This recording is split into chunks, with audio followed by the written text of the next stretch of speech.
This is an overview of the virtual slide specimens you're assigned to study for Module 5 in the BioLucida collection.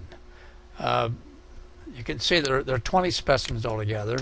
They all have annotations that will help you study them, and I'm going to just do a quick overview of each of them.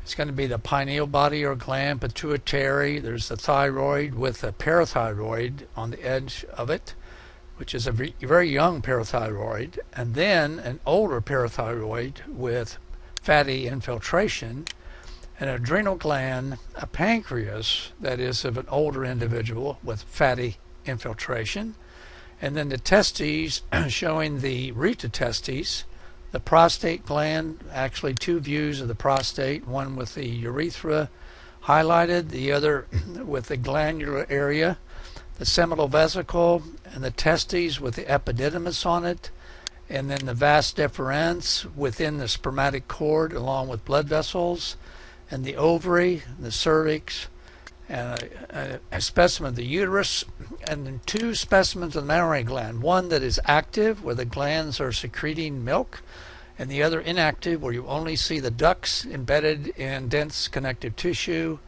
and a section of the eye, two of the eye, one in the anterior chamber and one at the optic disc, and then one of the ear. So we'll take these one at a time. I'm going to stop. Well, actually, I can go ahead and continue, have a little bit of time on this one. So I'm going to open up the pineal body. The pineal body and glands, the annotations are pretty clear. You can see that the body itself is here, but it has two calcified masses, and the names of those are acervuli or corpora arenaceum, or also called brain scan. And these can be seen on X-rays, but they can range in size. You can see the size here, and on the higher magnification of this, you see the individual compartment of pinealocytes, the cells that produce the hormone called melatonin.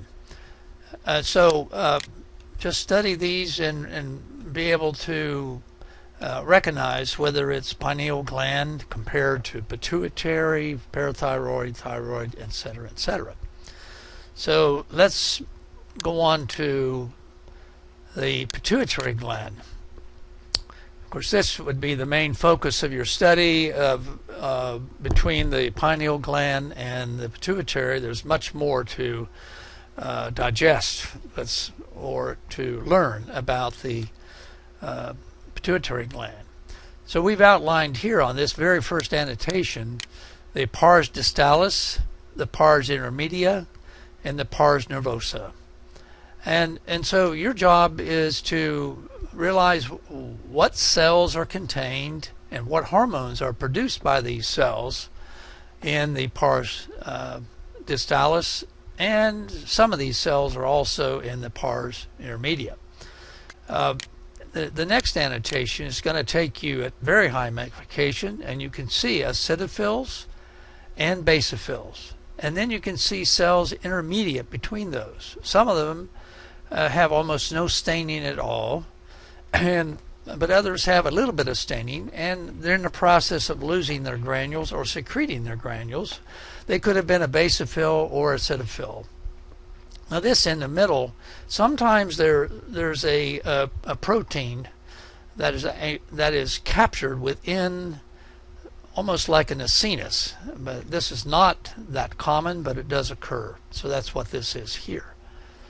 So your job is to learn to recognize basophils and acidophils. Also, if we have a PAS stain, which one of these cells is going to stain with PAS? I'm going to leave you to look that up in the lecture. But one of these cells produces a hormone that is basically glycoprotein, and so it'll stain positive with a PAS reaction. This is an H&E stain. So acidophils, basophils, and chromophones, what hormones do they produce? Can you recognize them on a histological section? And then on the pars nervosa, that is a herring body. It's a collection of material that's within the termination of an axon. They're not that easy to see. If you look around, you may be able to find, I spotted that one from pretty low magnification and just enclosed it like that because it appears to be contained.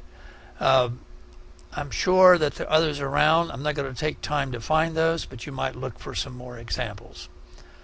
Okay, so I'm going to stop this. We did the pineal gland, and actually the overview of all the specimens, the pineal gland and the pituitary gland on this video.